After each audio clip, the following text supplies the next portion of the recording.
No, I'll share it during the intro. All right. So there goes that, and there's the encoder. So you're good to go. Ladies and gentlemen, we are coming to you in a very humbling time. Before we even get into what this show is going to say, we at Breaking Down the Ring want to say that we stand with everyone who has been had to deal with an injustice for just paying the color of their skin. It is not right. It is not good. It is not acceptable. We hope that these protests that are going on with the straw that broke the camel's back in the murder of George Floyd, I will say that's the one thing I'm kind of annoyed with in the media is they're all talking about this is all over the murder of George Floyd, when in all honesty, that's just the straw that broke the camel's back to cause all of the things that are going on. We hope everyone goes out and continues to peacefully protest, to do it in the right way. Please stop destroying your own neighborhoods, the people that support your communities, the people that are going to have a really hard time coming back, that have supported you. But we get it. We understand. But please just try to go out and be as peaceful as possible when dealing with, again, an incredible injustice to an entire community. That's it. That's all we're going to say about this. What we are going to do today is talk about a top 10. This is a wrestling show that has never strayed away from the weekly events in wrestling until today. Today, we are going to talk about the top 10 in-ring workers and the top 10 mic workers. Two separate entities, because someone can be amazing on the microphone and suck in the ring. And someone can be amazing in the ring and be blah on the microphone. We're going to get into our top 10 in each category this week as we break the ring down.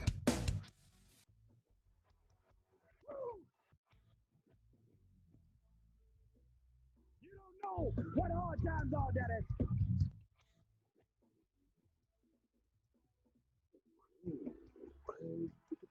Oh, yeah. Austin 316 says I just whipped your ass. You just made the list.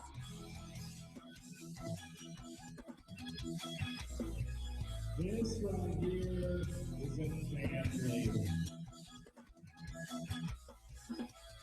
Hey, this is professional wrestler and professional podcaster Colt Boom Boom Cabana. My name is Killer Cross. This is the Smoke Show, Scarlett Bordeaux. What's up, guys? The Machine Brian Cage. This is Ryan from Pro Wrestling Tees. Sadly, you are not listening to the art of wrestling, but you made a decent choice because you're listening. You are now listening to. And you're listening to You listen to Breaking Down the Ring. Breaking Down the Ring. Breaking Down the Ring. Breaking Down the Ring. Breaking down the ring. Bring it down. Oh, it's true. It's damn true. Ladies and gentlemen, you are listening to the most inappropriate pro wrestling show in the motherfucking world. You're listening to Breaking Down the Ring. We are your ring crew who is going to have real much fun doing this. I'm Smitty. Plain White Z. I'm Joe. Nick. Fucking knew it was coming. Nick, go And just fucking Nick. Yo. Nick, why are you stealing my gimmick? I don't know. It just felt right. Want to be a tag team? Joe, do you want to introduce yourself, sir? I'm Joe. The whole effing Joe. And me, the almighty one, Mikey himself. All right, ladies and gentlemen, as we stated in the intro, we're doing something completely different today. We are talking about our top 10 in wrestling. There's a top 10 in-ring workers and top 10 mic workers. This is not something that we're not going into top 10 wrestlers overall. We're not going into anything like that. We are just talking about specifically the work rate of a person in the ring and the work rate of the person on the microphone. It's a different type of list. And the reason we're doing it like this is because, look, man, a lot of people talk about their top 10 wrestlers. And then every now and then someone will talk about the top 10 people that have used the stick and being the microphone. And then, of course, every now and then you'll hear about the in-ring workers. But I haven't seen one of these lists yet in 2020, and we have never done this. We have voiced our opinions on certain things, usually within a top 3, a top 4, a Mount Rushmore, so on and so forth. But we've never really gotten into something like this. And let me be very honest, that some of these lists are very diverse. The in-ring workers are diverse. Most of us have 2 or 3. One of us, two of us have 3 different people that have never been on, that aren't on anyone else's lists. 2 of us have 2 people that aren't on anyone else's list. And one of us has 1 person that's not on anyone else's list, which is a complete change to when you get to the mic workers, where 2 of us have 2 people that aren't on anyone's list. 1 person has 1 person that's not on anyone's list. And 2 of us have, our top 10 is everyone that's been on everyone else's list. So it's pretty easy to say that when you get into the mic work of things basically are around the same area. Most people know who their top 10 is. We're actually going to go in order of how I've put it on the list, which is just the way I refer to everybody in alphabetical order. So we're going to start off with the in-ring work first. We'll go to in-ring work, and then we'll move to our top 10 mic workers. So for our in-ring workers, Joe, you're actually first for this. Give me 3 of the people that aren't in your top 10, but are obviously should be deservedly honorable mentions. Okay, Chris Benoit, for obvious reasons, could have probably made the top 10, but we know why he shouldn't be there. No, seriously, why? Why shouldn't he be there? I'll be the first to say, and it's just a question because obviously Z wants to chime in right now too. His actions are shit. The things that he did at the end of his life. I don't think that changes how good he was in the ring. And I'll be very honest, I think he's on everyone else's top 10 besides yours. Yeah. I mean, this isn't the Hall of Fame. This is just a list of your favorite wrestlers in the ring. So if Benoit was one of your favorite wrestlers, put him on your fucking list. Yeah, and at the same time, though, if your opinion is he doesn't deserve to be there, then because of the stuff, then I also understand the opinion. Well, there's a couple other guys that I would have that are honorable mentions that I would probably put in before Benoit anyway, even if he didn't commit that. For example, Ricky Steamboat, maybe even Dynamite Kid. Benoit emulated him, but Dynamite was the original of that style, and no one did it better than Dynamite, even Benoit. So, I mean, those are probably 2 guys that I would put in before Benoit that aren't on my list as well. So I still stand by my choice. Okay. So are those your 3 then? Dynamite Kid, Ricky Steamboat, and Benoit? All right. Yeah. Nick, you're next. All right. Your honorable mentions. Yep. Rey Mysterio, Eddie Guerrero, and I'll probably get shit for this one, but Goldberg.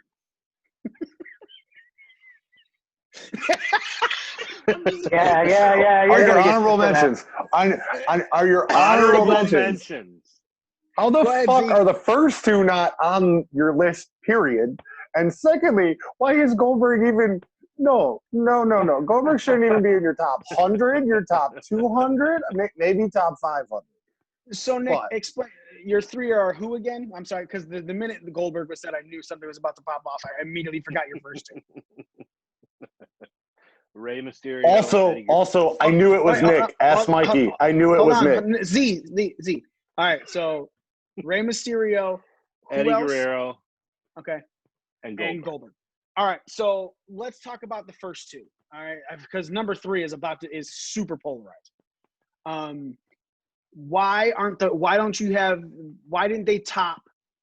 they make the top 10 Guerrero and Mysterio? I'll be honest, one of them is on my top 10, one of them is not. I went back and forth with Eddie Guerrero being in the top 10. It was probably honestly just my mood.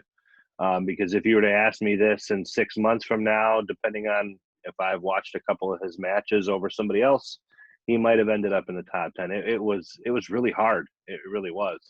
I don't really have a rhyme or reason for him being out. At first he was, and then I had like 15 or 16 guys that I was just shuffling through, and he didn't end up in there. I'll be very honest, man.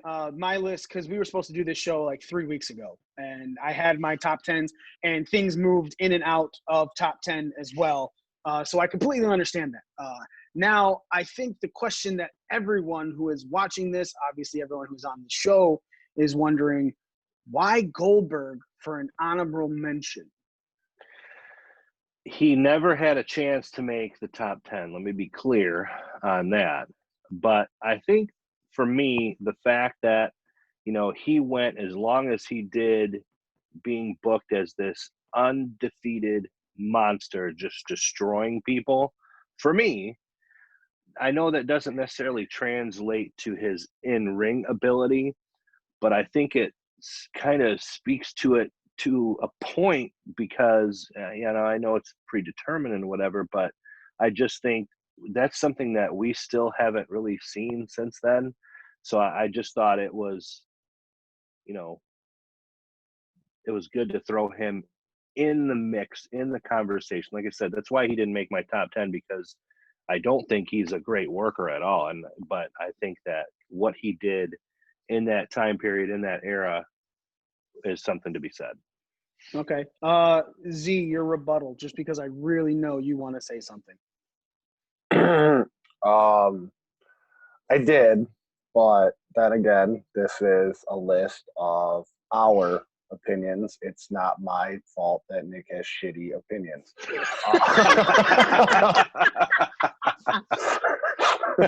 So, with that said, if Goldberg is on your list, cool, but now I don't care what the rest of your list is. It's a pretty good list. It's a pretty good list. All right. So my honorable mentions. I again, when I said we were supposed to do this 3 weeks ago, and we weren't able to get into it, just for the simple fact that things happen, extenuating circumstances. So my list has switched in and out. There was a couple guys who I originally had in my top 10 that are now out. One of those is going to be a very polarizing one, Bret Hart. Bret Hart was in the top 10, but he has slowly moved out because there was names I forgot about and other things that I wasn't thinking about. Bret Hart is really good, but in my honest opinion, he's not the best of the Hart brothers, the Hart family that was in there for in-ring. So that's why he fell out of the top 10 for me. Another one, AJ Styles. I think AJ Styles currently is one of the greatest in-ring performers right now, currently. Like, that's in the ring, So, like, I'm really excited to see this Daniel Bryan, AJ Styles match, because they've always put on really good shows, and I think that this could be really good, especially because the dynamics finally flipped. AJ's the heel and Daniel Bryan's the face for these. But a guy who was 10 that is now 11 is Macho Man Randy Savage. I think he's very underrated for his in-ring work. I think 2 of the best WrestleMania matches, if you're going for a top 10 WrestleMania matches for in-ring work, he's in 2 of them, but it's against 2 people that I have in my top 10 in both of those matches that also have had some of the best matches together. So while Randy Savage is good in the ring, I think he's made a lot better by the people above him, which again is a partial reason why he fell down. So that's why those are my honorable mentions. Macho Man Randy Savage, Bret Hart, and AJ Styles. Smitty, give me your 3 honorable mentions. So one of my 3 honorable mentions were Owen Hart, Kurt Hennig, and Ric Flair. Wow. Okay. So let's start off with the one that is really surprising to hear. He's an honorable mention and not in your top 10. Arguably considered one of the greatest of all time, Ric Flair. Why is he not in your top 10 and just in your honorable mentions? I watch a lot of Ric Flair footage, and I think it's just more so the Ric Flair I grew up watching is not Ric Flair in his prime, and that just kind of affected where I placed him in my list to a certain degree. Okay, so then let me ask you with your top 10, and I'm not spoiling anything.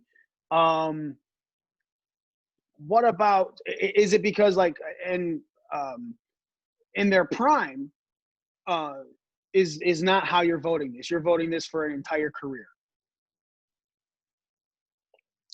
For your top 10.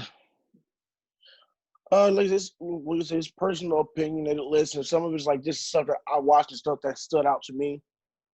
And No, I understand that, but that's what I'm saying. Is you're saying you're not including Ric Flair because of a lot of the stuff that you watched is not how good he was in his prime, so he fell out of a top 10 for you. So that means so what you're voting on basically for these people is their overall body of work in their career. Yes, for the most part. All right. Now Owen Hart, why is he an honorable mention for you? Honestly, I think Owen Hart got a short end of stick because he was the first person I put on my honorable mentions. I put him on honorable mention because like his career was kind of cut short via his tragic death. So I feel like Owen never really reached his full potential. I kind of agree. And who? I kind of agree with Smitty on that one because I have Owen on my list, but had he had a chance to have more matches, especially with the guys that were coming in after he died, he would have made it higher on my list. That's all I wanted to say. No, I'm not even going to argue that at all. And Smitty, who was the third one now? I apologize. Kurt Hennig. Kurt Hennig, Mr. Perfect. Why is he an honorable mention for you? So Kurt Hennig was just one of those guys that he was really impressive in the ring, but I feel like he just never got a chance anywhere outside of his WCW run to actually run with the ball anywhere else. Well, he won the WCW, they made him a world champion. He never got a chance to really run with the ball. Just his position everywhere he went, like great in-ring work, but never really was put in the position to prove why he was one of the best. All right, understandable. All right, now Z, finally for you, who are your three that you put in your honorable mentions? Let me start by saying this list was super hard because we didn't classify in-ring work as far as technician, high flyer, submission stuff. You know what I mean? Like we're talking everybody and everything. So I cut my list quite short. And now I'm looking at my list again, going, I've got to adjust some things. So I understand. Next time we do this, Mikey, maybe top 25. Definitely help me out. That's the whole purpose of top 10. Make it difficult. My for three all honorable of us, mentions are Dynamite Kid, AJ Styles, and Dean Malenko. All right. So one of yours has not been talked about. Dean Malenko. Why do you give Dean Malenko an honorable mention? I feel that Dean Malenko is one of the best technicians to ever wrestle, but yet he never gets talked about because he was a WCW guy before he was a WWE guy, and he didn't get the same respect in WWE that he did in WCW. WCW, who's the man. Like he didn't have much personality, so he wouldn't be on my mic list by any means. But as far as in ring ability, I mean, he could do any style, and he proved that when he was in the cruiserweight division going against like Eddie and Ray and stuff like that. But he could also, break people down into his own style, and he was a submission specialist himself. And I don't know, I just really like Dean Malenko, so he's my honorable mention. And that's understandable. I mean, hell, one of the best promos that Chris Jericho has ever had, or one of his most notable ones, is the 1,001 holds. Because everyone's saying Dean Malenko is the man of 1,000 holds, and then Chris Jericho goes, "I have 1,001," and then his list is basically armbar, snap suplex, armbar. Just hilarious shit. So in WCW, I agree with you. WCW, Dean Malenko was at least in that division. He wasn't thrown to the top of the rankings, but he wasn't the afterthought that he was in the Radicals. So who were your other two now? You had Dynamite Kid and AJ Styles. So Joe also mentioned Dynamite Kid. So why for you is he an honorable mention?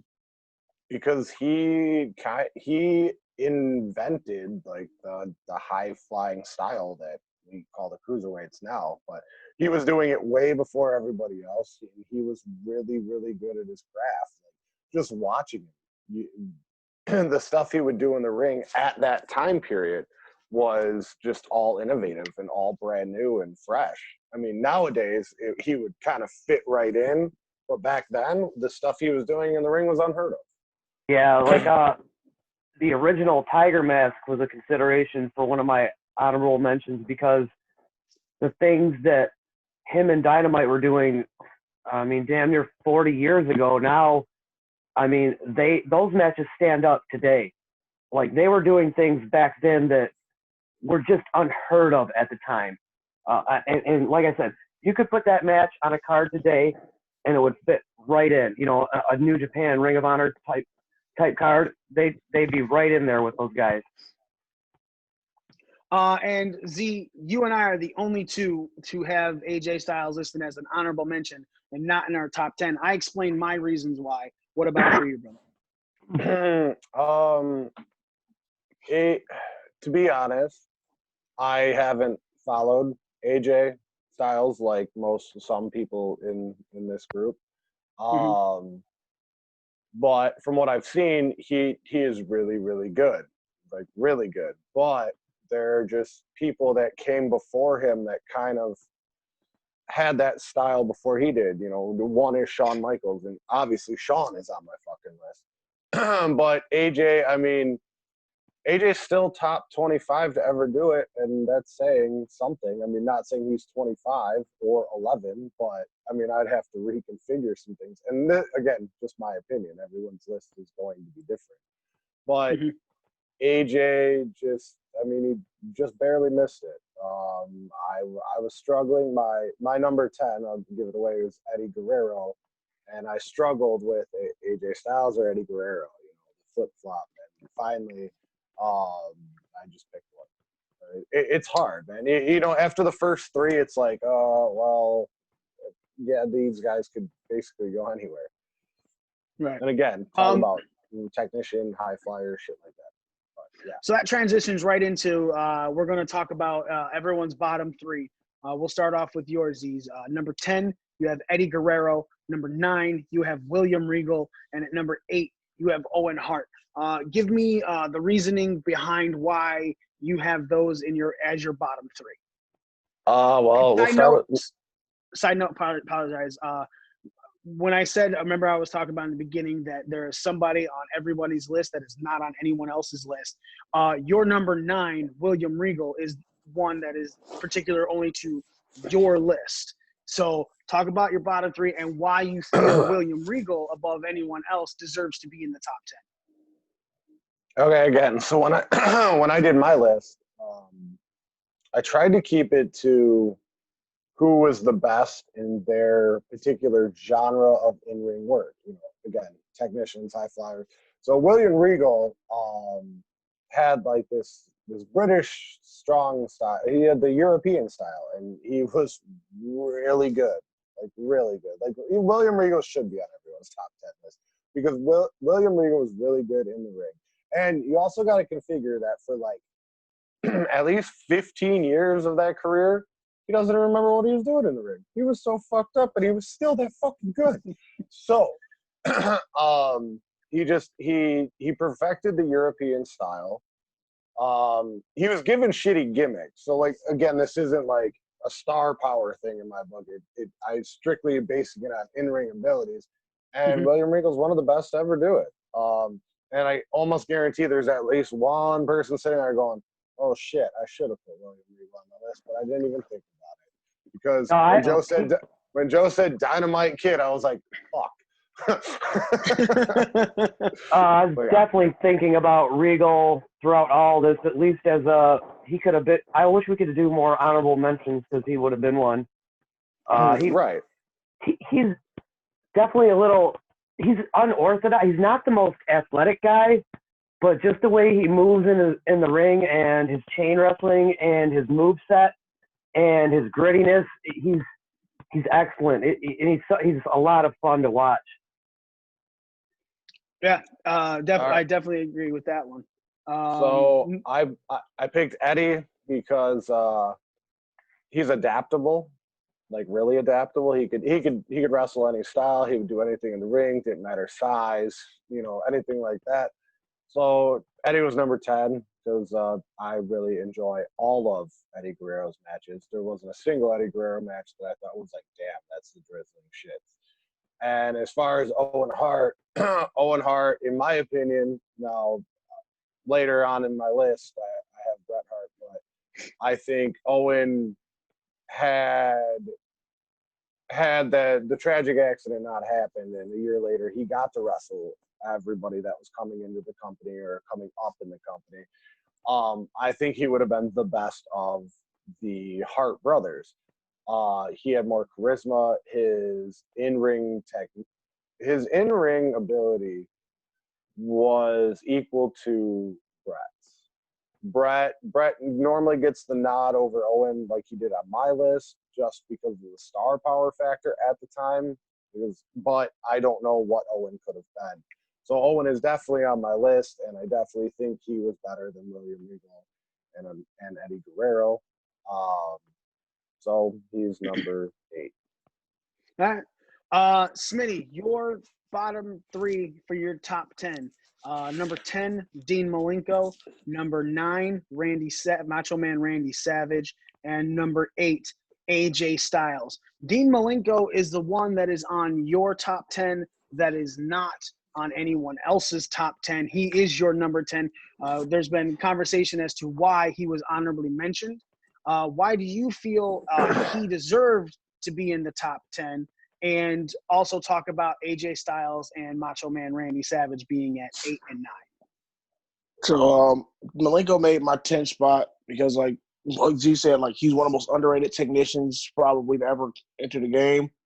Also, he was one of those guys that I remember watching as a kid. I should remember watching as a kid, either through early ECW or the Cruiserweights.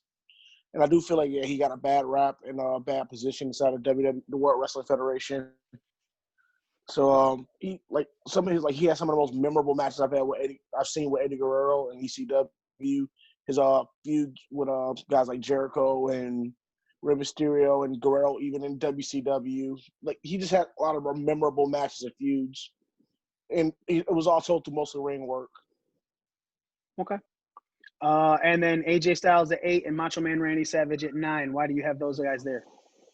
So I have Macho Man at 9 because Macho Man to me was one of the guys that I just stood out from like when I watched matches from the 80s and stuff like that.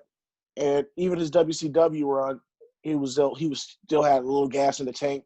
And that's when Vince felt like he had nothing left to give to WWF.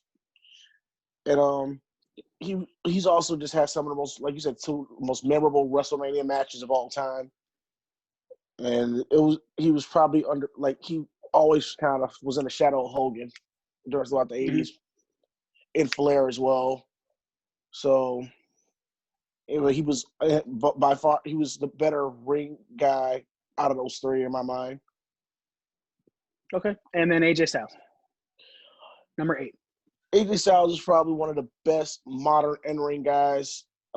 Next to one of my other honorable mentions, but you said let's pick 3. So and I watched AJ come up from when he first started with Ring of Honor and the phenomenal, no pun intended, runs he had in Impact, TNA Impact, and the reinvention he did with himself in New Japan. And his in-ring work is never slowed down. Is never really hindered thus far. All right. Nick, you're next. Your bottom 3, you have Chris Jericho at number 10, AJ Styles at number 9, and I'm sorry, I totally did not see this one. This is one that you have that is on no one else's list. At number 8, it is The Rock. So start off with why you feel The Rock is in the top 10 of in-ring workers. And then, of course, I want to hear about why you have AJ Styles at 9 and Chris Jericho at 10. Hold on. What? Hold Wait. on. Huh. All right, I was off doing stuff, but I heard that somebody was on somebody's list, and I had to Hold come on. back and make a point. Well, let All him right. talk, and then you can make the point. Nick, go ahead. You said to start with The Rock. So The Rock, just again, this is for me. While I think he made my top 10, and he made the lower part of the top 10 because while he wasn't as good as my other guys on the list, I think that for the matches that he had, not only with Austin, with Mick Foley, the stamina that he showed, the type of the way he sold a lot of these moves. I think for me, The Rock, when he sold the stunner, it's to me one of the greatest things that I could watch that over and over again.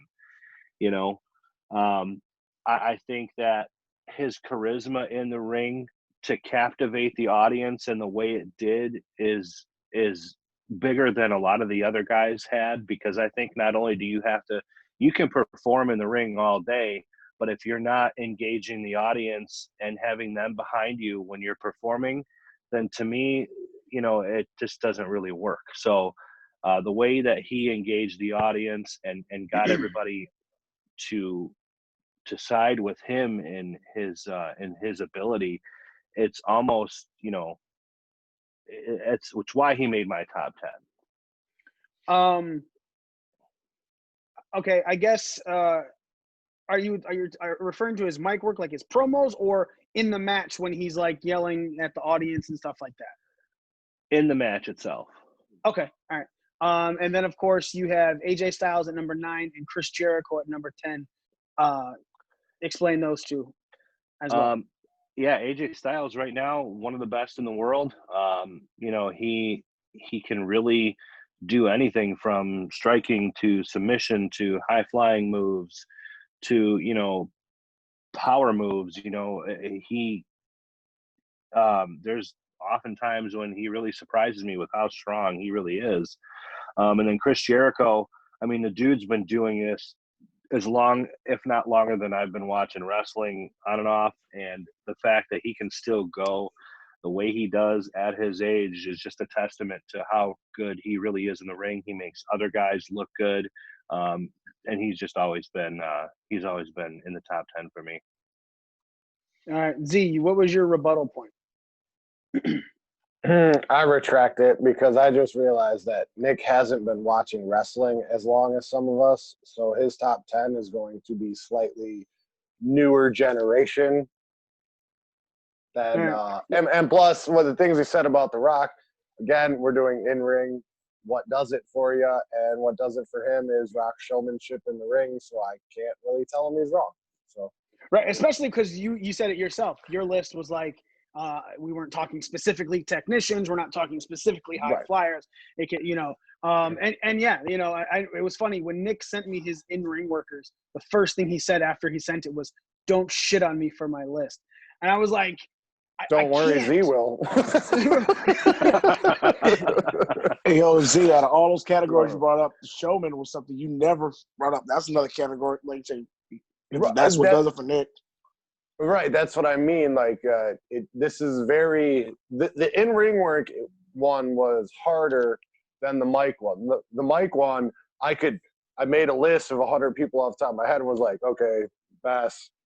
But this one, it's like, well, you know, he's not, you know, very fluid in the ring, but he's a really good technician, so he should be on the list. Or for Nick, it's The Rock. The Rock had the sloppiest fucking sharpshooter and a DDT that, you know, you wanted to gag at as far as fluid in moves, but the way he interacted with the crowd during the match sold Nick on it. So that's Nick's, you know, it's just, you can go many different ways with this. So let's continue. I agree. Up next is me, and 2 of my bottom 3 are not on anyone else's list. I have Owen Hart at number 8. At number 9, I have Mr. Perfect, Kurt Hennig. And at number 10, I have Daniel Bryan. I'll start with Daniel Bryan. Daniel Bryan is definitely someone that, as far as in-ring work, made me, because he was so good in the ring in WWE, is one of those people that made me go and look at his past catalog. And when he was the American Dragon, Bryan Danielson, using his actual name in indie promotions, in Ring of Honor, when he was wrestling people all across the board, that's what made me a fan of Daniel Bryan. I have long stated that I don't care how good you are in the indies. I don't care how good you are in New Japan, Ring of Honor, any other wrestling promotion that puts you in a top upper echelon of workers.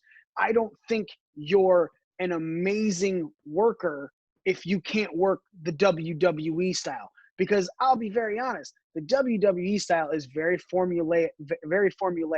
They wanted a certain way to go off to their TV audience to mesh with how everything else is working. I'm not talking NXT. I'm talking WWE. You know, it's the reason why I think Shinsuke Nakamura in New Japan was spectacular in the ring. But he has been shit in WWE. He was great in NXT, but he was shit, you know, because they're not giving him the 20-minute storytelling time. So that's why he's not one of the people that I even had in my honorable mentions. Daniel Bryan, though, has formatted his style, which was obviously different in the indies, to work in WWE and be considered one of the best for sure in ring style in WWE. So that's why I think that he hits my top 10, because he's not only great outside of WWE, but he is also making people look a whole fuck lot better in WWE. Even currently now, the stuff that he's doing with Drew Gulak, he is the reason Drew Gulak is kind of on the map in WWE, and more than likely why Drew Gulak got that contract extension, that money bump that he was trying to get when he let his contract go away last week, because now he's back in WWE again next to Daniel Bryan's side, more than likely with the more money, at least more money than what they were originally offering than what he wanted. Mr. Perfect, Kurt Hennig, I have at number 9. Again, another guy, you know, like it has been stated that he was given the run in WCW, wasn't really given the run in WWE, but WWF. But at the same time, the run he was given in WWF was with a championship that is considered the workhorse title, the Intercontinental Championship. Kurt Hennig is just, for my money, definitely up there for in-ring workers. He should have had a WWF championship run, but unfortunately, you know, when we were talking about how Smitty was talking about how Macho Man Randy Savage was like, Hogan was kind of just there, he could not surpass him. Same thing with Kurt Hennig. He just could not surpass a couple guys that were above him to get that run. Ultimate Warrior, Hulk Hogan, people like that. But it did not discount what he was doing in the ring, because what he was doing in the ring was spectacular to watch. And number 8, the only Hart to be in my top 10, Owen Hart. You know, obviously this is a back and forth thing. Like Z was saying, Bret Hart had the star power. That's why he kind of edges Owen sometimes. But Owen was still in WWF when Bret went to WCW after the Montreal Screwjob.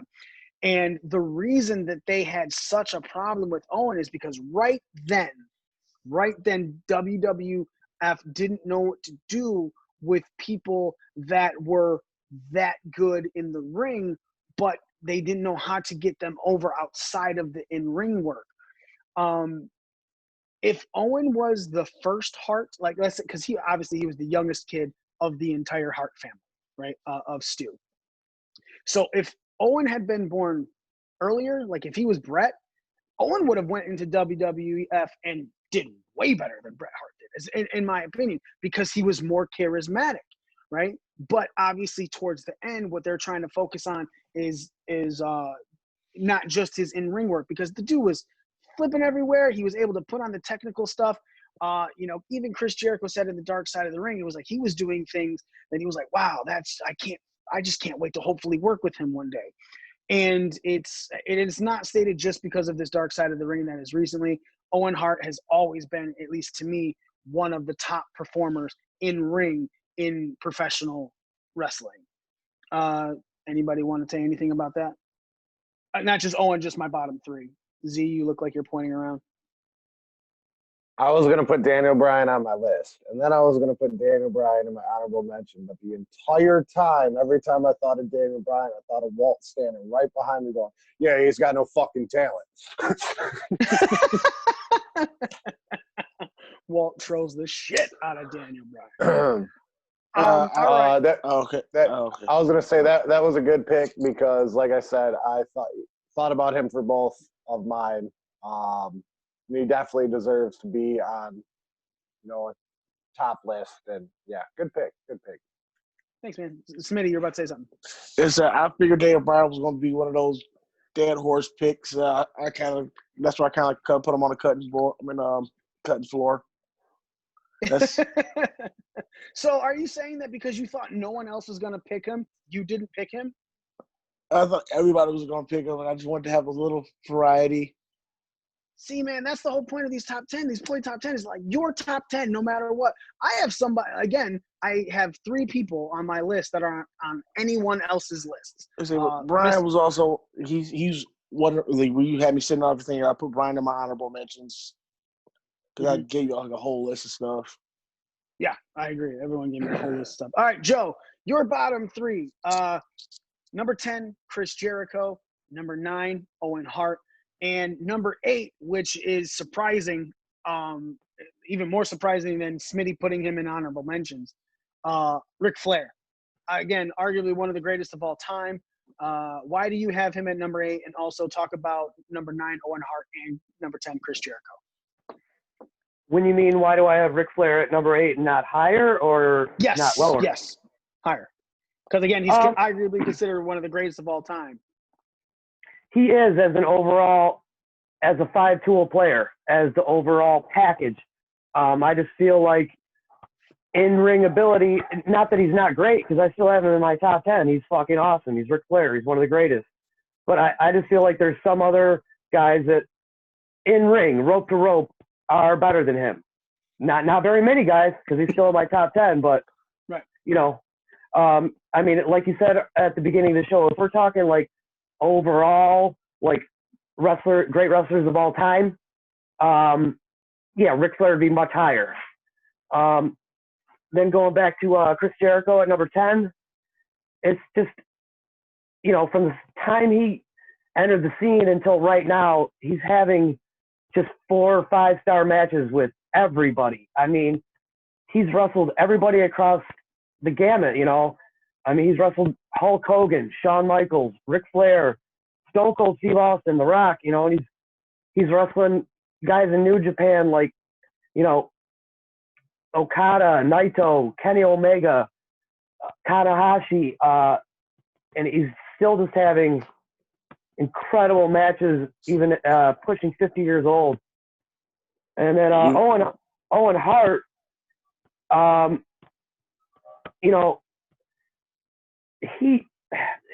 this is difficult because he could be higher. He probably is a better in-ring worker than Bret, even though I have Bret higher on my list. And it's not a star power thing with me, with Bret being higher on my list than Owen. It's just a body of work thing. Had Owen had the chance to work the late 90s, early 2000s, and that, later into the Attitude Era, into the Ruthless Aggression Era, and then even more modern, like maybe work with Shawn on Shawn's second run and some of the other guys coming in. I mean, who knows, man? Owen could have been number 1. It's just he got cut short right in the prime of his career, and there's just so many matches that he didn't get a chance to have that I'm sure would have put him higher on everyone's list. Yeah, for sure. Anybody have any comments regarding his list? his bottom three. I thought Smitty wanted to say something earlier, then he muted himself. We talked about the whole Jericho thing. So I can get on that because he comes up on my list as well, a little bit higher than Joe's. All right. Joe, we're going snake draft order, so you're going to talk about your next three as well. Number 5, 6, and 7. Number 7 is someone that is not on anybody else's list. He's specific to yours, and that is Kenny Omega. At number 6, you have Kurt Angle, and number 5, Bret Hart. So let's start with Kenny Omega because obviously he's not on anyone else's list, and then go into Bret Hart as to why he's above Owen. Like you said, there was a flip-flop, but why you eventually did take Bret above him. And Kurt Angle is the first mention of Kurt Angle for anybody's list, and he's going to be mentioned again, obviously, and definitely in other people's – these three for other people as well. So go ahead and talk.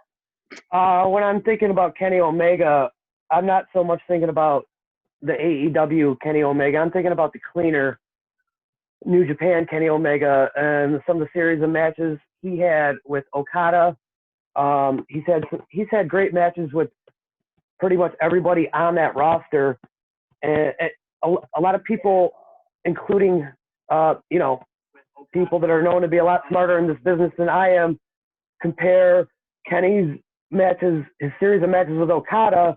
They compare them to the series of matches that Ricky Steamboat and Ric Flair had in the late 80s, early 90s, which are considered to be some of the best series of matches ever. And I would put both those two on those platforms, both those two series of matches. And Kenny, he's just so good in ring, and I mean, Kenny's still young. He's building his resume still. You know, he's going to add to that, and he's going to make more of a legacy for himself. And I think by the time it's all said and done, he is going to be on everybody's list, and he is going to be maybe even higher on everybody's list. Let's see. Kurt Angle. Man, I struggle with him too. I could have put him higher. I mean, I love Kurt Angle. He's just, when he was in his prime, I mean, I don't think there was anybody having better matches on a consistent match-to-match, week-to-week basis than him. And just him coming in from, a shoot fight style, a real amateur wrestling background, and to be able to adapt and transition to the pro style, not only as quickly as he did it, but as well as he did it, is just amazing to me. I find it amazing now, and when I was watching it happen in real time, I found it amazing, Yeah. And, Bret, he deserves to be on a top 10 list. Could he be flip-flop with Owen? Of course. Owen's probably better in the ring than Bret, but the fact of the matter is Bret he's got a resume that speaks for itself. So many marquee matches, so many famous matches, so many of, people's best matches being against him. And Stone Cold Steve Austin will tell you his best matches against Bret Hart. I'm sure a lot of other guys would say that too. He's just got a resume that speaks for itself, and it's hard not to put him on there. All right. Next is me with my three. I have, for what no one else has on their list, for me is Tetsuya Naito at number 7, Shawn Michaels at number 6, and at number 5, I have Ricky the Dragon Steamboat. I like all those, man. Yeah, Naito. Nice call on the Naito.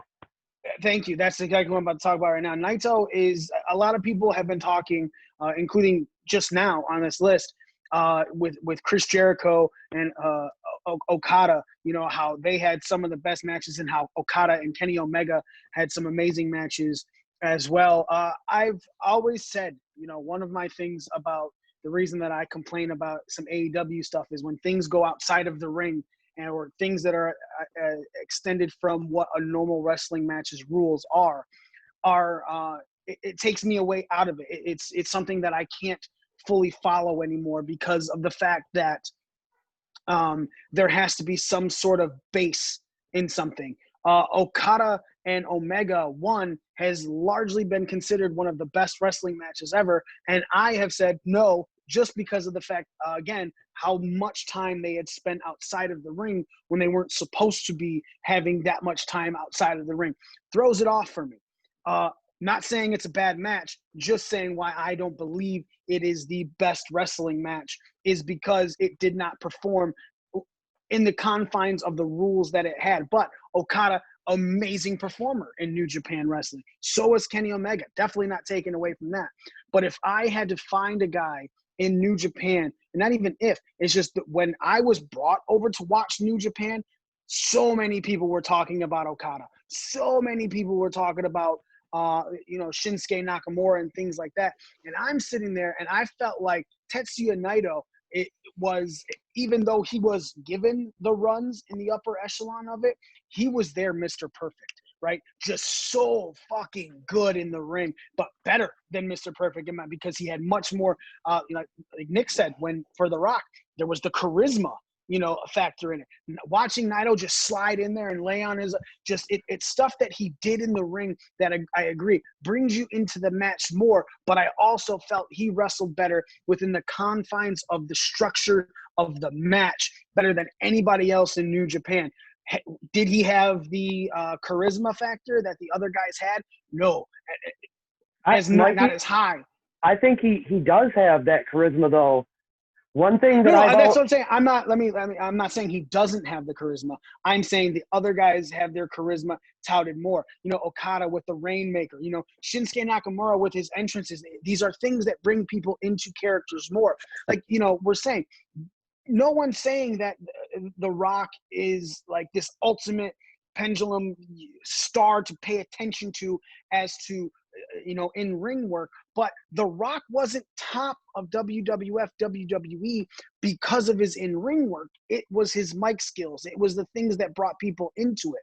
And I'm saying that as good as charismatic as Naito was, New Japan's a completely different company because they also base it off of everything. And the fact of the matter is that some people were a little bit more charismatic than Naito, may not have been more in ring work wise, but the ultimate thing in wrestling is if you're over with the fans more, any company is going to give it to you more, period. Simple as that. And Naito, I feel, was the Kurt Hennig of it just because of the fact that I think agree with you on that. Yeah, he is the best in-ring worker, in my personal opinion, in New Japan.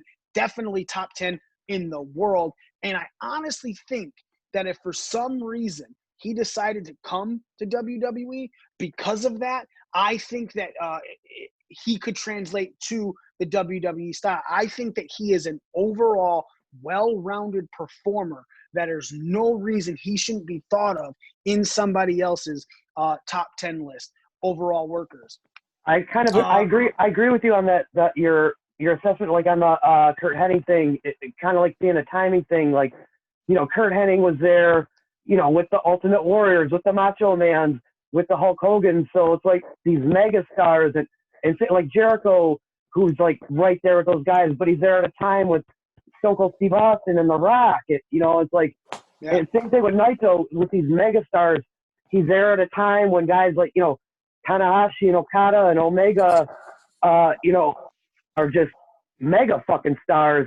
Not to say that Naito's not at that level too, because he is, and they finally, they recognized that before this COVID thing by putting the 2 belts on him.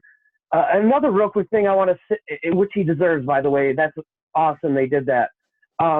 Another thing I want to say about Naito too, going back to his charisma, ever since the first time I've seen Naito, the first thing I said about Naito is despite his demeanor and his mannerisms and the way he carries himself in the ring and on his way to the ring and things like that, is like, I can't understand a word of what Naito's saying, but I understand exactly what he's thinking and the message he's trying to convey.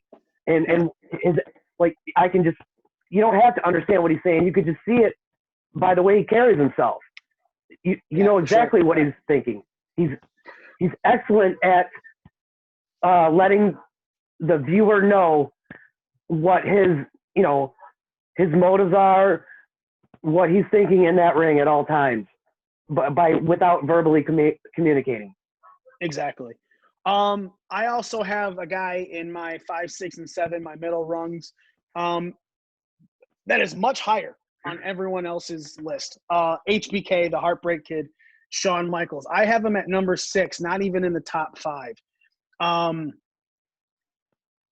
that's huge that I don't have him there because, no spoilers, he's definitely in everyone else's top 5. As a matter of fact, he's in everyone else's the same spot except for me. So there's your little we'll get into that as going. Me, I love Shawn Michaels, but as good as he is, whatever he's doing, anybody who's above him on my list, I think did it better. I think Shawn Michaels, when I say AJ Styles is the Shawn Michaels of now, I agree with that. I'm not arguing. When people say it, I agree with that. But that's again why AJ Styles is in my honorable mentions and not in my top 10, because Shawn Michaels was taking things from other people, and he's like this meld of it all. And it's great and it's wonderful to watch. But again, the people I have above him are. When I'm looking at it, and and again, I'm going to tell you this right now, my top 6 is the most nitpicky. I can flip-flop things left and right. HBK, depending on the day, could be above number 5. But number 5, who I've obviously is Ricky Steamboat. He's had such amazing matches across the world with Ric Flair, some of the top matches considered in our wrestling industry. Ricky Steamboat's a part of. It's considered one of the best WrestleMania matches for a long time, until Taker and HBK, was Macho Man and Ricky Steamboat, and again, HBK has had a lot of other wrestling matches, including ones against Bret Hart where he won his title. WrestleMania 10, where he went up against Razor Ramon in the first highly publicized ladder match. Definitely not the first ladder match. But these are all great moments, but it took his entire career and facing one of the most iconic gimmicks and a streak behind it with a serious story involved for the emotion to come out to where someone finally thought that a WrestleMania, at least it became a wider opinion that a WrestleMania match was better than WrestleMania 3's Ricky Steamboat, Macho Man, Randy Savage. Hence why Steamboat's 5, Michaels is 6. And it's, again, tomorrow, this is one of the ones, I was talking about how things flip-flopped in the last 3 weeks. Michaels was higher 3 weeks ago. Michaels was in my top 5 3 weeks ago. Now he's not. And again, these like Zia stated, when talking about Knicks or talking about anything else, this is everyone's personal opinion, and it can fluctuate a lot. This one I think is more polarizing than any of them, because while I'm not giving away where Michaels is in everyone else's list, he is in the exact same spot for everyone else's list, and it's much higher than mine. So that being said, I think HBK is the most placement in mine is definitely the most polarizing in my list. And again, Ricky Steamboat, him and Ric Flair go around the world. One of the highest, most widely considered best matches is Ricky Steamboat, Ric Flair, Clash of Champions. I want to say 88. I could be wrong. Let's not nitpick that, because Jesus Christ. I think it's Clash 89. 89. Okay. Highly touted as the best wrestling match of all time, and again, so many different types of opinions on this, but Ricky Steamboat, I feel, man, with as many top 10 matches as this dude is involved in, there's no way you can have him outside of the top 5 as far as in-ring workers. Let's move on to Nick's number 5, 6, and 7. Nick has at number 7 Stone Cold Steve Austin. At his number 5 is a guy that was on a lot of Number 6. Yeah, his number 6 is the guy that he has on his list that was in some honorable mentions, and not on anyone else's list. Macho Man Randy Savage, and then at number 5, just like Joe, he has Bret Hart. So talk why you think Randy Savage deserved the top 10 spot. Hell, top 5 spot. No, I'm sorry, he's number 6, and then of course the top 5, Bret Hart and Steve Austin. Well, for Randy Savage, growing up, I started watching wrestling probably SummerSlam 89, SummerSlam 90 is the one where Earthquake and Hulk Hogan had a match. And that's really when I started watching wrestling. And then, I took a pretty extensive break in the late 90s, early 2000s. But Randy Savage, for me, again, another one of those guys that not only could work in the ring, but he captivated the audience. And I think that's something that, you have to have that ability to draw in the crowd and have them believe in what you're doing. And I think he did that. I think especially like with his elbow off the top rope, while it's not the most devastating move in wrestling, the way that he did that move as his finisher and the way he made it look, and the flair and the, no pun intended, and just that jump off the top rope really made you feel like it was devastating.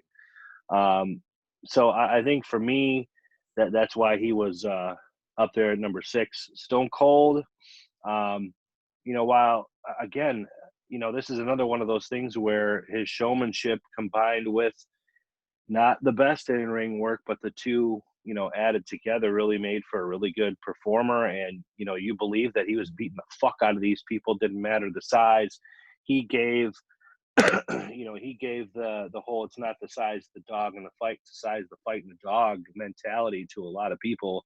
And, it didn't matter, so he just, I think for me, that worked his way into the top 10. And then Bret Hart, for me, one of my favorite wrestlers growing up. He was the excellence of execution for a reason. He could, he had a really good submission set. He was really good at striking. He was really fast in the ring. He made other guys look really well, or really good. And I just think that put him into the top 5 for me. All right. Anybody have anything to say about Nick's 5, 6, and 7, or agreements, disagreements? No? All right, cool. Smitty, you're next with your 5, 6, and 7. At number 7, you have Chris Jericho. Number 6, you have Ricky Steamboat. And at number 5, you have Chris Benoit. Talk a little bit about Jericho. This is the highest Jericho is on anyone's list. And then, of course, there's Ricky Steamboat and Chris Benoit. So why do you feel Jericho deserves the number 7? You were talking a little bit earlier about when he was on Joe's list at number 10. Tell me why you feel he's a number 7, and of course talk about Ricky Steamboat and Chris Benoit. So Jericho made my number 7 because I wanted him. He had to crack the top 10 for me. Part of it is his body of work, and it's still developing at this point, especially at the age he's at as well. Not only has his character evolved, but his ring style has evolved and adapted to everything that he's been going through, with him getting older and stuff like that. He's also put on great matches everywhere he's been. Even in AEW, he's putting on decent matches with younger guys. And he's also given his rub. Also, as a performer, he's given a rub to some of these younger guys. Like, look at the guys in the inner circle, like Pride and Powerful and Sammy Guevara. But that's not his in-ring work, though. It doesn't matter what he's doing even outside his in-ring work. His in-ring work, even there, like his match with Cody at Full Gear. The match he had with Hangman Page at All Out, I believe, at All Out, and so he's still putting on really good matches with AEW. His runs in WWE his multiple runs in WWE, he always has something memorable. You can talk about his run in WCW. When he was they owned De Corazon in Mexico. When he was in Japan, there's always something that people could talk about when it comes to Chris Jericho, no matter where he is in ring. All right. And then Ricky Steamboat and Chris Benoit. Yeah, Ricky Steamboat just has a body of work. Even the stuff that still amazes me to this day when I go back and watch it. Like you said, WrestleMania 3 is considered one of the greatest WrestleMania matches of all time. And then some of his stuff, even with Clash of Champions, I forgot which Clash of Champions it was where he actually went against stunning Steve Austin. And that was one of those things that kind of put Austin on the map for me because that match was really good. His matches he had a good series of matches with Rick Rude in WCW. Like you said, his series of matches with Ric Flair throughout 80s and early 80s. It's like his body of the body of work that Ricky Steamboat does. And Ricky Steamboat was never really the biggest guy of his time, but he's always put on amazing matches with whoever he was in the ring with.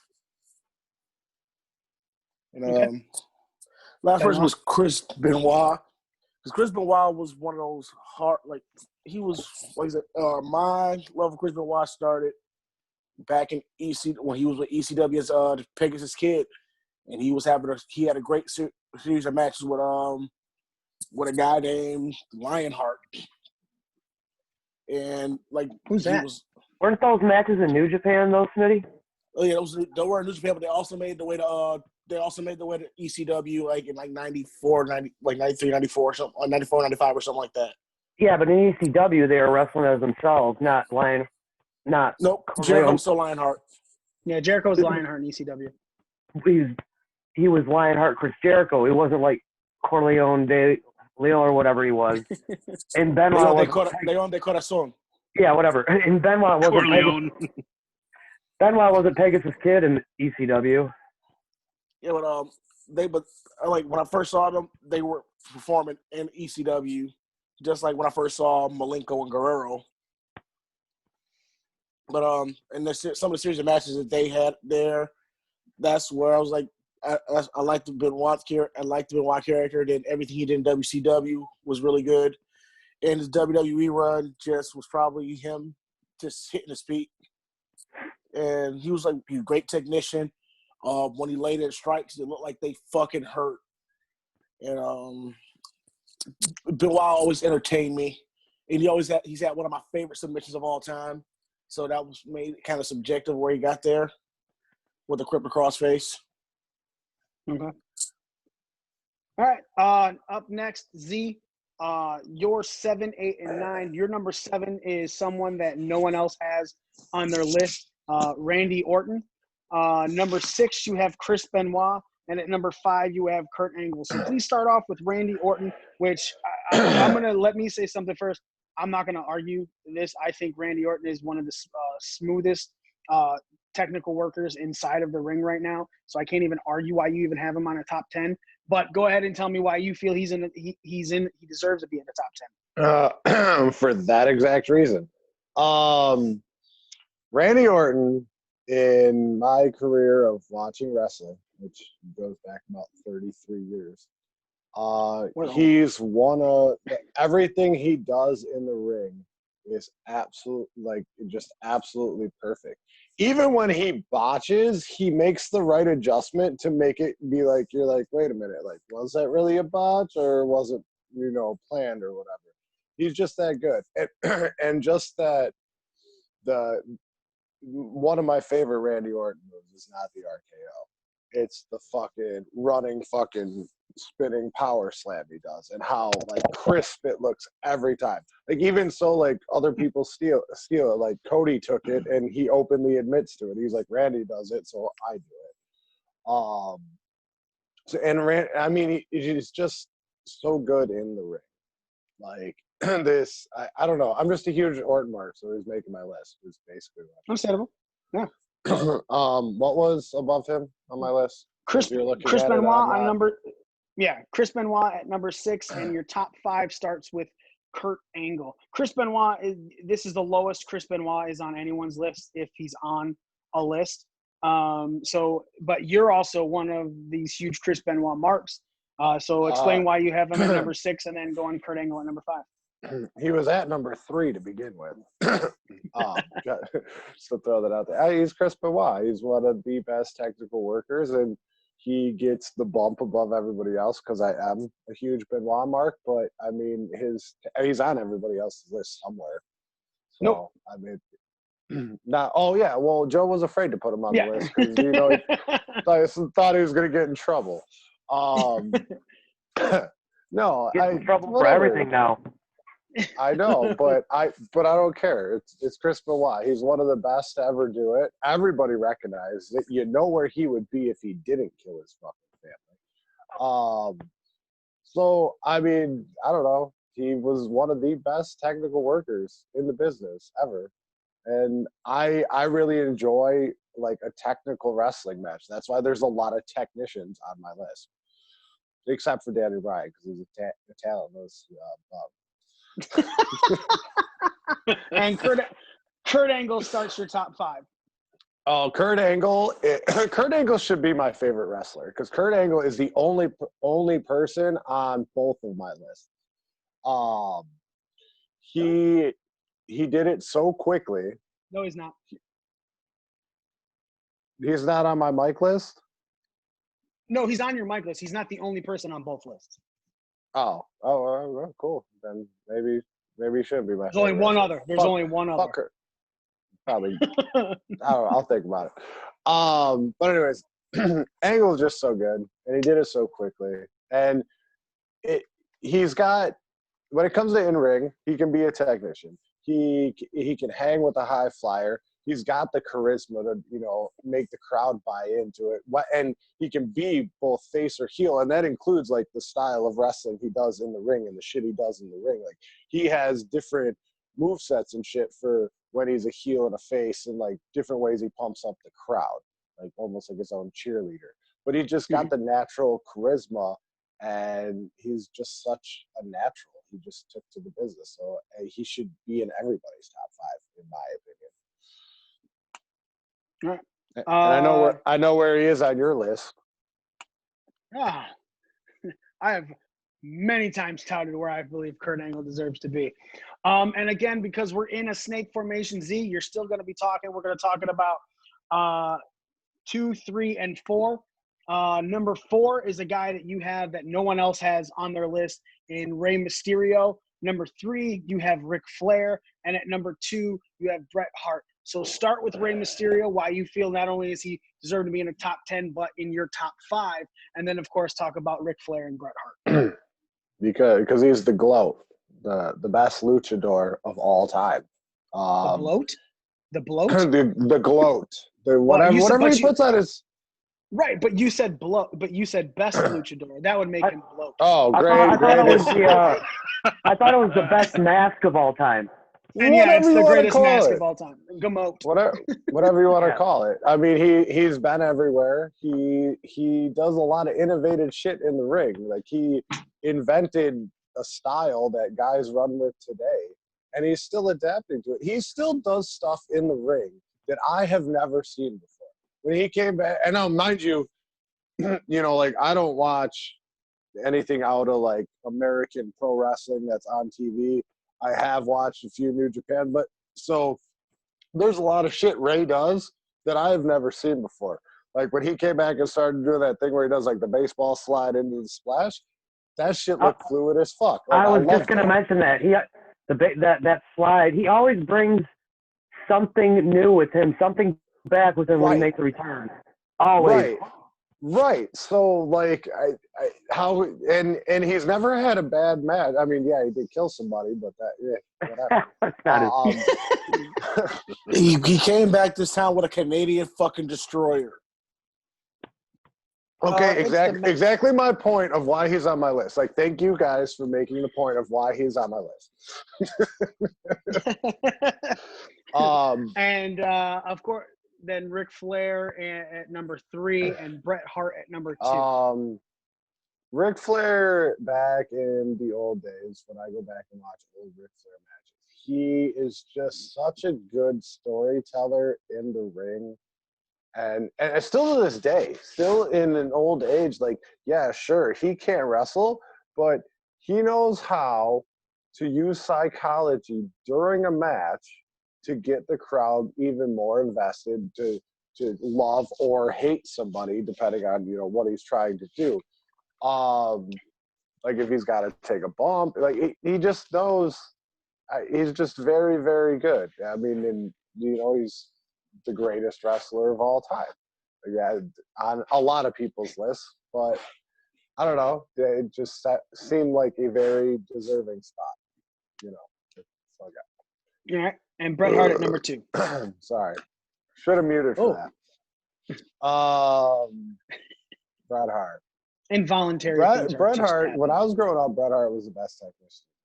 So that's where my head's at. Like Bret has always been there, and then everybody else that's been a technician in the ring is just, you know, copying off of Bret Hart. So that's why Bret is number 2. All right, Smitty, we're gonna go into your 2, 3, and 4. Your number 4 is Eddie Guerrero. Your number 3 is Kurt Angle, and your number 2, just like Z, is Bret Hart. I went with Guerrero at number 4 because Guerrero's adaptability, and he was also one of those guys that no matter where he went, he's shown no matter where he went. Say he's shown out in Mexico when he was with Art Barr. He's shown when he was when he was at ECW. He's shown when he was in WCW and a cruiserweight. He was one of those guys that made you want to watch cruiserweights. Wait, what are you? He what? H-O-N-E. You mean shined? Shine, whatever. Okay. I was like, that's not a word, bro. What the fuck was that? Shown. Past tense shine, baby. No. Shown up.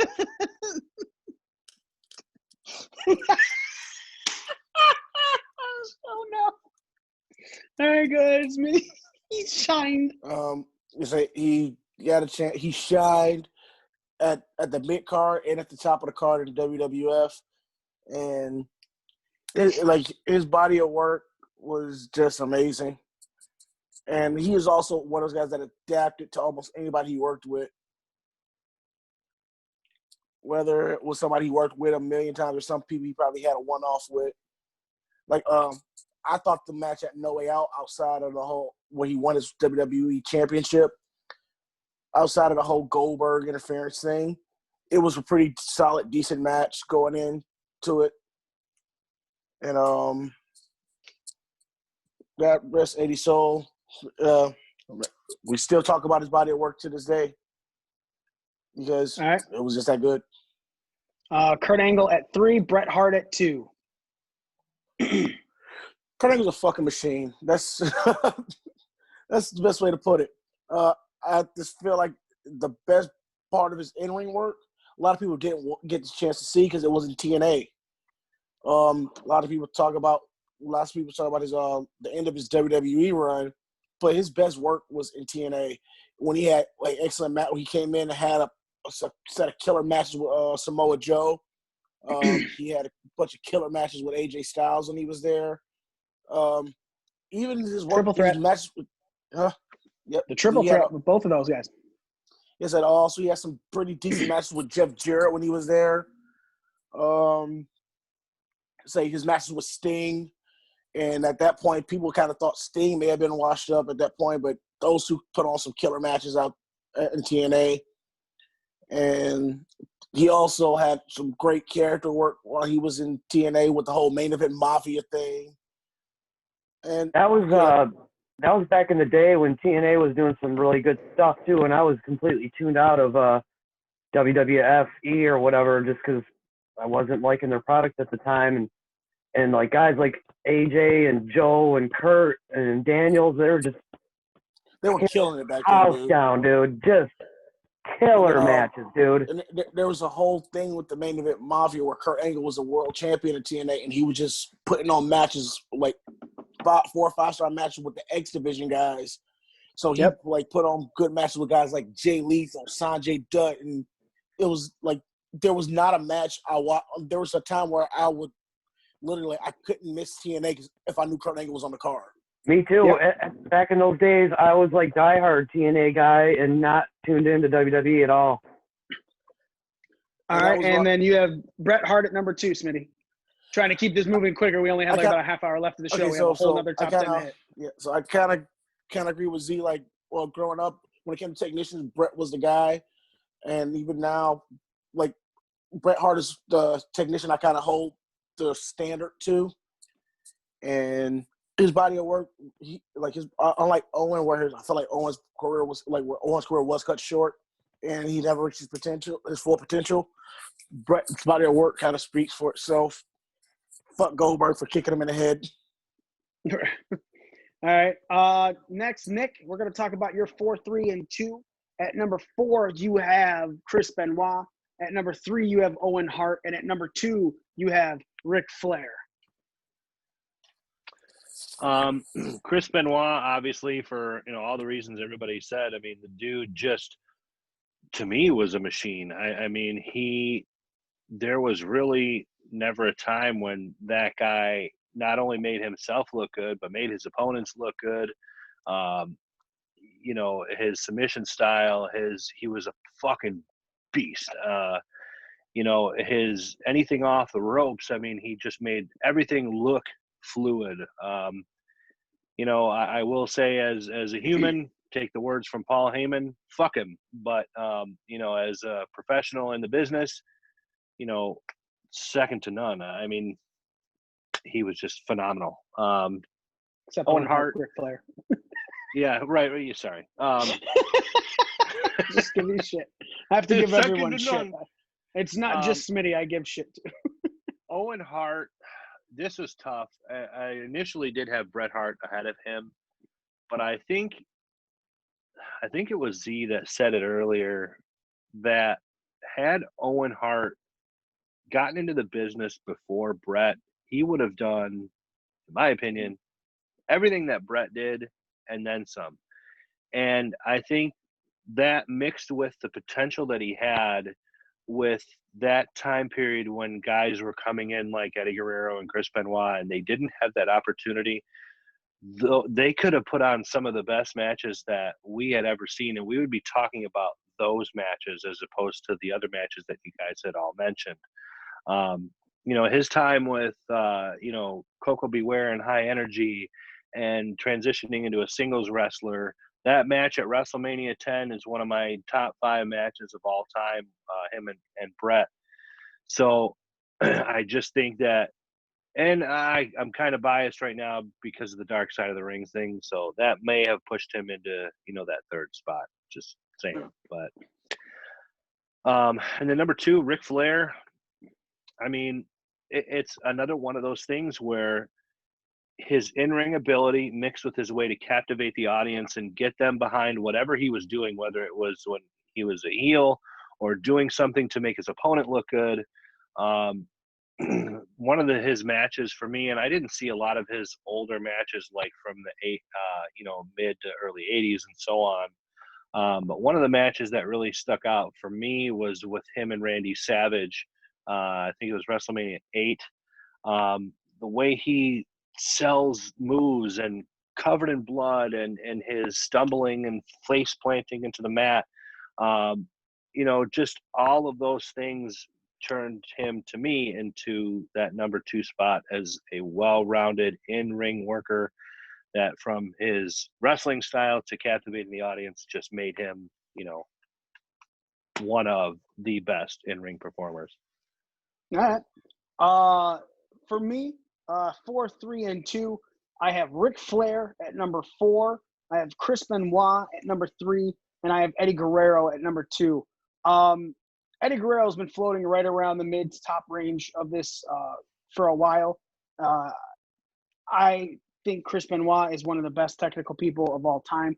I think he's one of I think before how Randy Orton is doing it right now, where just about every move he does is sheer perfection. It was the same thing with Chris Benoit. You know, we saw his work rate and things like that and why it was where it was in some of the dark side of the ring conversation about how Jericho even said, like, he feigned a kick that wasn't even on TV and went and did squats in the background just because he was, like, so upset at that. And so you can tell that's why Chris Benoit, you know, a couple of the things may have gone off the fucking deep end, but at the same time, why his work rate was so good in the ring. Ric Flair, there's nothing else that needs to be said about Ric Flair. We've all said it. Eddie Guerrero at number 2, though.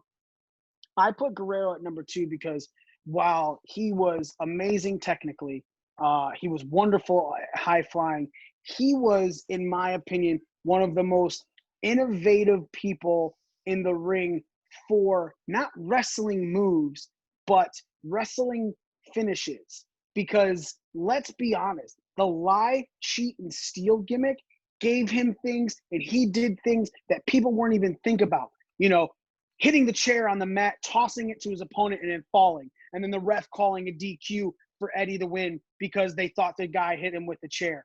The WrestleMania match against Kurt Angle when he undid his boot and Kurt went for the ankle lock and Eddie slipped out because of the boot and then caught him in a roll-up to get the win. Just Eddie Guerrero, I feel it deserves to be in a top 3 spot for in-ring work just for that. And again, that's WWE style. That's not even talking about how great he was everywhere else. ECW, WCW, things that have already been stated.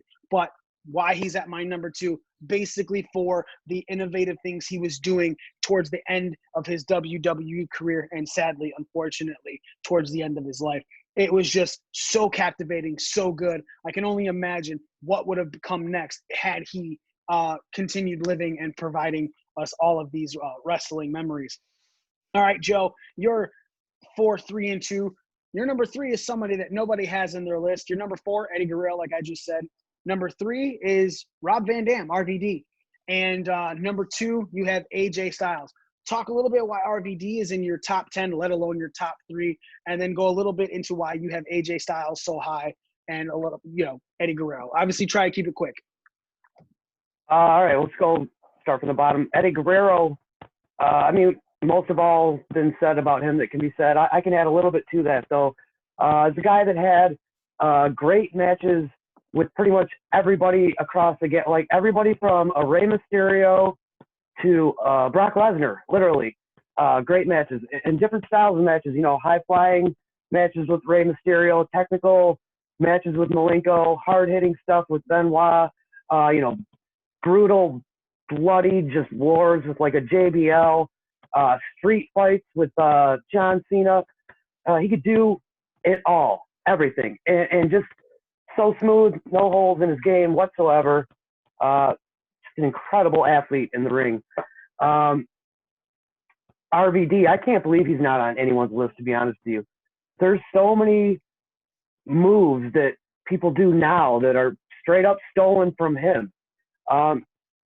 You know, like Naomi doing the split-legged moonsault, the Shane Terminator. RVD invented basically his entire move set. He was doing stuff that only he was doing back then, and now you see a lot of people doing it. But that's part of his gimmick and impact now too. Well, it's not a gimmick; it's true. Yeah, I know he's doing the heel thing with that fucking hooker right now, but he did invent his moveset, and people do jock his style. When he was at the top, when he was TV champion in ECW, and like him and Sabu, and him and Balls Mahoney, and him and the Dudleys, and him and Jerry Lynn, nobody was having better fucking matches than Rob Van Dam. Nobody. He and Jerry Lynn had one of my favorite feuds in wrestling history. Oh, for sure, dude. All right, and then AJ Styles. AJ Styles. I know he's probably lower on a lot of people's list, or maybe not even there, because the bulk of his run was in TNA. But as I was talking about earlier, that TNA was fucking awesome when AJ was doing some great things over there. with like, you know, I said like Joe and Kurt and Daniels and all those guys, the X Division guys, everybody, you know, and then he was able to adapt everywhere he went. You know, TNA was a sinking ship, and he might have almost been done with his career, but he went over to New Japan and became a star again, had a resurgence, changed his style up a little bit. And then what's he do? Like you mentioned earlier, Mikey, you don't think anybody's really a top guy until they can come do the WWE style. Well, he did that. And another testament to him being a good worker is wherever he goes, if he's on Raw or if he's on SmackDown, or guys want to get moved over to those shows so they can fucking work with him. Mm-hmm. So to say that, like, oh, he wasn't there to work with the Shawns and the Stone Cold, fuck that, because the top guys there now, including Undertaker, want to fucking work with him. And I guarantee you, if he was in WWE a bit earlier than when he came in, all the top guys back then would have wanted to work with him then too. So for sure, he's top. He's the number one right now. He's the best wrestler going right now. All right. Number one across the board for everyone's list except mine is the same person, and that's HBK, the Heartbreak Kid, Shawn Michaels. Joe has him at number one. Nick has him at number one. Smitty has him at number one. And Z has him at number one. I do not. So, quickly, Joe, why do you have him at number one? He's the showstopper. He's Mr. WrestleMania. He always has the best match on the card. He's had, in my opinion, the best match in WrestleMania history. Two of them, in my opinion. 25 against Undertaker and 21 against Kurt Angle. And then, of course, just the beautiful work of art of a retirement match with Ric Flair. His matches with Stone Cold, his matches with Brett, matches with Triple H. You can go on and on. I can go on for hours. Okay. Again, another guy whose resume speaks for itself, and just his rope to rope, his in-ring athleticism, his ability. He's flawless. He's almost perfect in the ring. All right. Nick, why do you have HBK, Shawn Michaels at number one? A lot of what Joe just said. I mean, there's not a match, you know, even when he was with the Rockers, that wasn't a really good match that had you sitting on the edge of your seat the whole time. I mean, those matches he mentioned back in the day, like when he was in matches like with Rick Martel at SummerSlam, and there was a Survivor Series where him and Brett fought. I think it was for the Intercontinental title, and you know, their matches going into WrestleMania. I mean, it just, from his ability, high-flying ability, his striking ability, submission ability, I mean, the dude is just an all-encompassing package of what it means to be an in-ring worker. Smitty, why do you have him at number one? They can pretty much nail it on the head, but like some of the things that stand out to me is his runs as the Intercontinental Champion. His ladder match with Razor Ramon at WrestleMania 10. Also, the follow-up ladder match at SummerSlam that they did as well. His match with Kurt Hennig, Davey Boy Smith.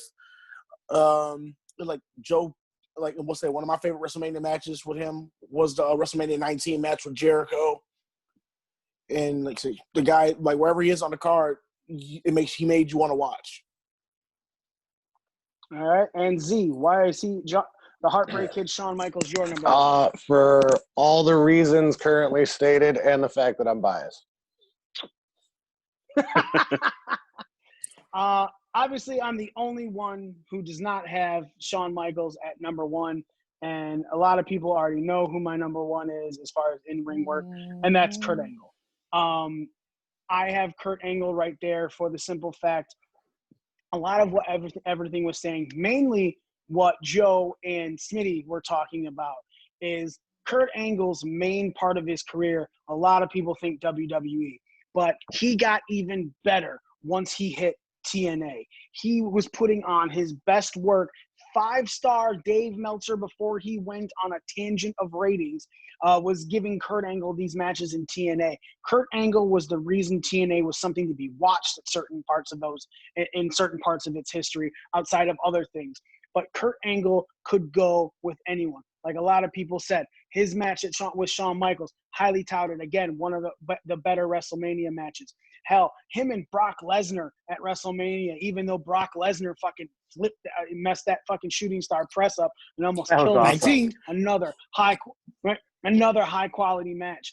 Kurt Angle is someone, to me, did everything that Eddie did, Kurt did just a little bit better.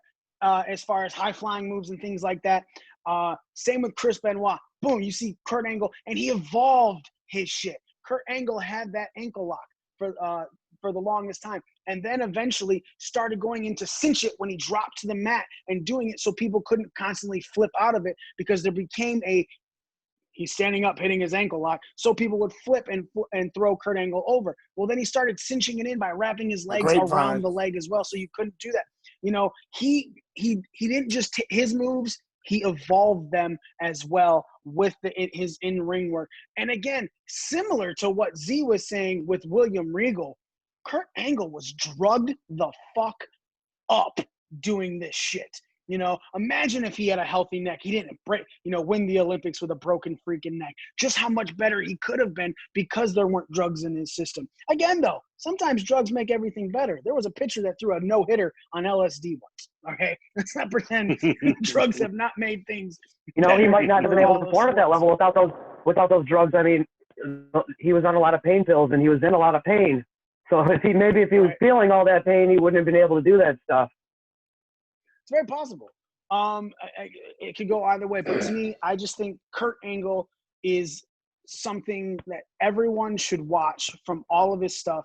Like we gave him so much shit for coming back with the Shield, right? It was just so stiff. It wasn't really anything. But then he had his next match a month or two later, and all of us were like, holy shit. If that Kurt Angle is going to perform in matches, I want more Kurt Angle matches. Because even I, with that Shield one, was like, no, thank you. I don't need to see Kurt Angle wrestle anymore.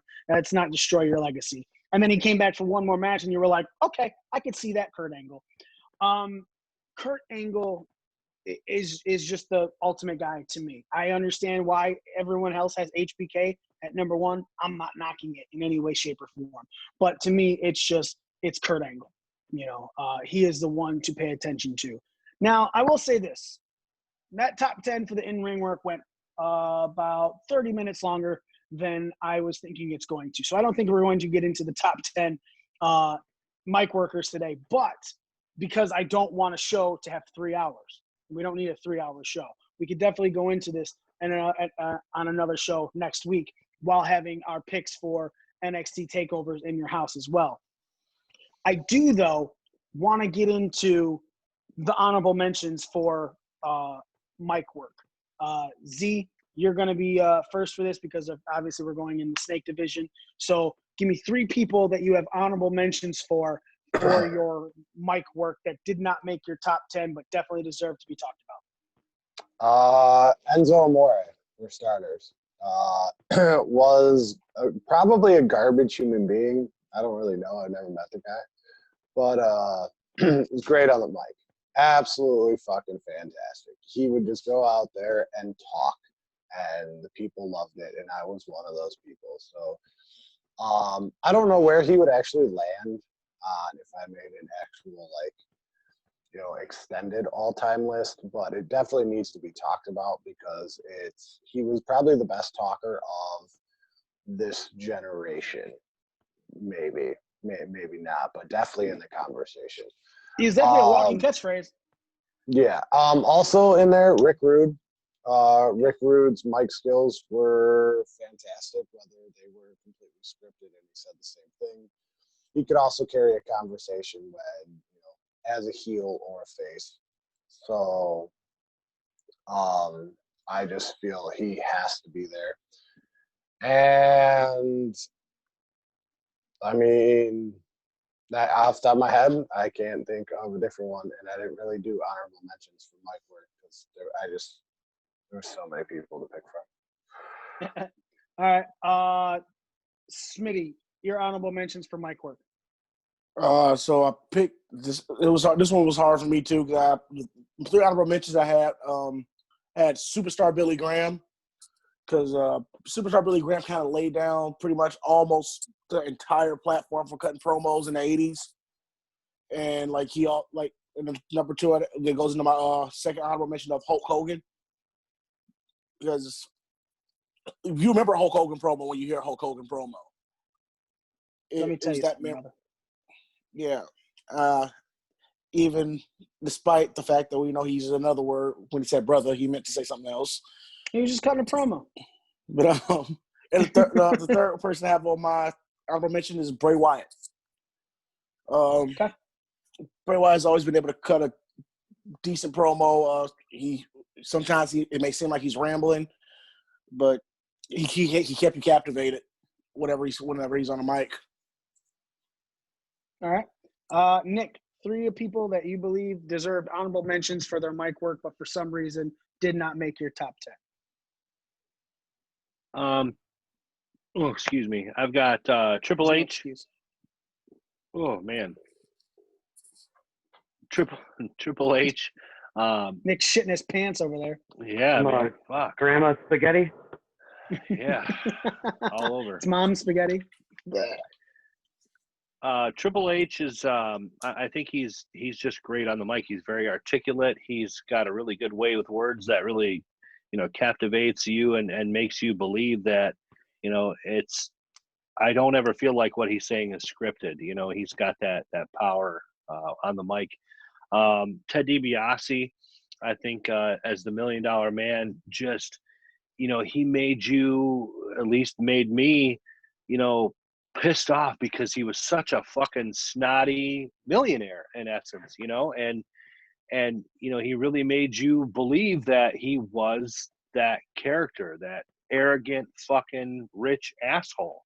And then the Ultimate Warrior, I think too, he almost made my top 10. A lot of what the Ultimate Warrior, I remember back in the day, they'd be in front of like a green screen with the Warrior image behind him, and he's just fucking rambling. But what he was rambling, it didn't fucking matter. Like, I hung on every word he said, even though a lot of times it didn't make any fucking sense at all.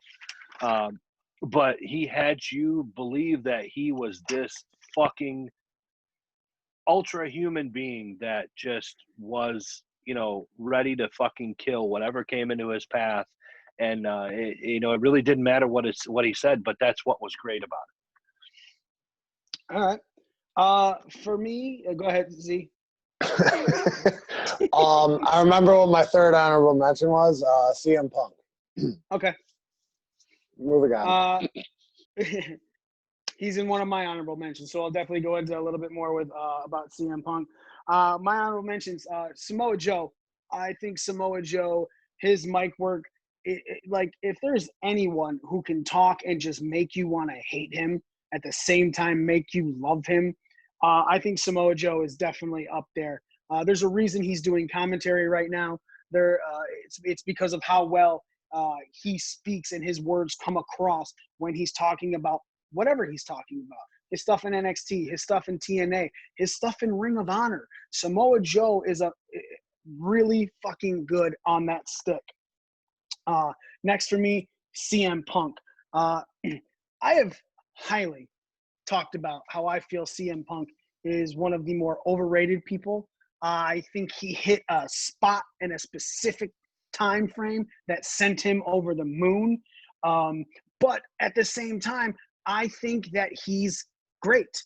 I don't think he is what a lot of people believe he is, as in the best in the world when he said it and they started to believe it.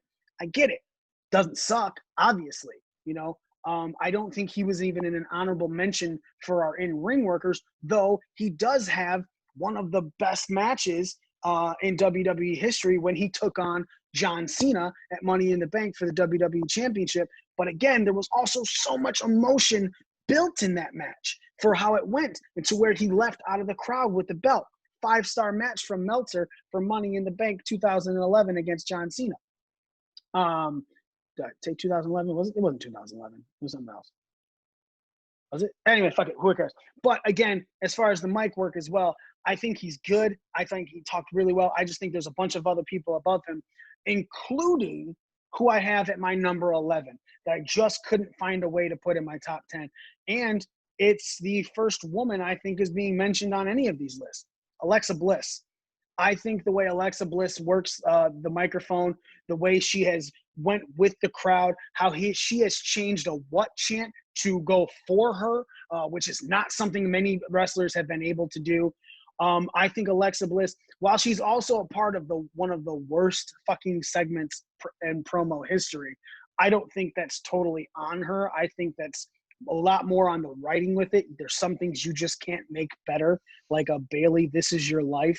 Hell, the New Day couldn't make Old Day better, and they were playing with Gallows and Anderson on that one, who, when Gallows and Anderson are talking when they want to talk the right way, Gallows and Anderson are amazing. Look at their social media stuff now since they've been let go of WWE.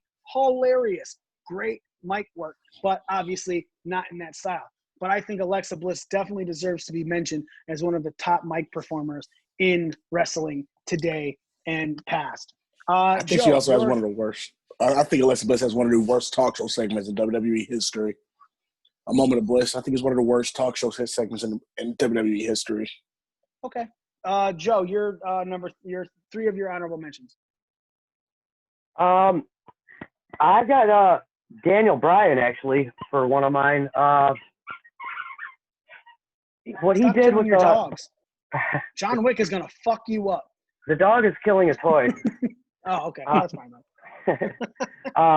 What he did with on his rise to the top, winning the title at WrestleMania, with the match against the first match of the night, Triple H, and then Batista and Orton at the end of the night, and the road led to that with the Yes movement and getting everybody in the ring and everything.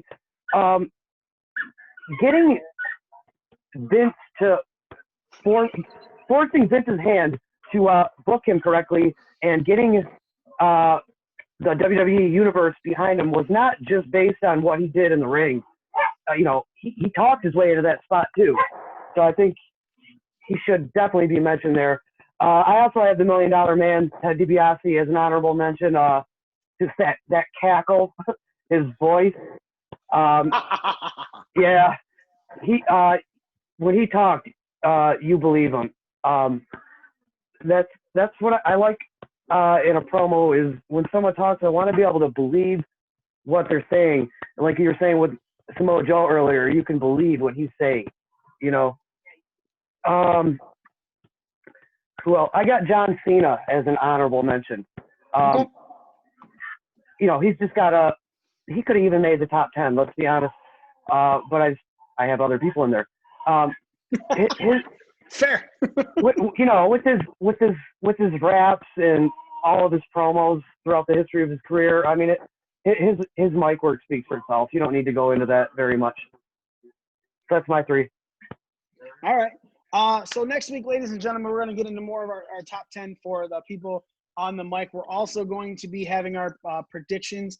I believe it is next week, right? NXT TakeOver in your house is next Sunday. So we're going to have our predictions for that to see who takes the belt off of Smitty because he really doesn't fucking deserve it. It's why he still doesn't have it. It's just a picture in his background. I'll never have it. COVID. Sorry. Screws Smitty out of everything. But again, make sure you're tuning in next week. We will go over our NXT TakeOver in your house predictions and give our top 10 mic workers in wrestling history. Another list that, again, like I said, while this one had quite a few people across the board that were not on it, like Z said, the mic workers is one you could just rattle off people who should be around everyone's top 10. And there's only 4-5 people that aren't on other people's lists on here. And one of them has already been talked about as an honorable mention for a couple people. So make sure you tune in next week, 11 a.m. Eastern Standard Time on Sunday for our top 10 mic mic workers and our predictions for NXT TakeOver in your house. Make sure you go to breakingdownthering.com. You can get a shirt. You can look at all of it. You can see Smitty's stupid face looking homeless with the Ring Crew Championship. And you can also check out Zebros is where we got our Ring Crew Championship. Beautifully made title. We are your Ring Crew. The champ, Smitty. Just a plain white Z. Full up and Joe. Koenig 19. And me, the almighty one, Mikey himself. Again, thank you so much for listening, so much for watching, and we are out.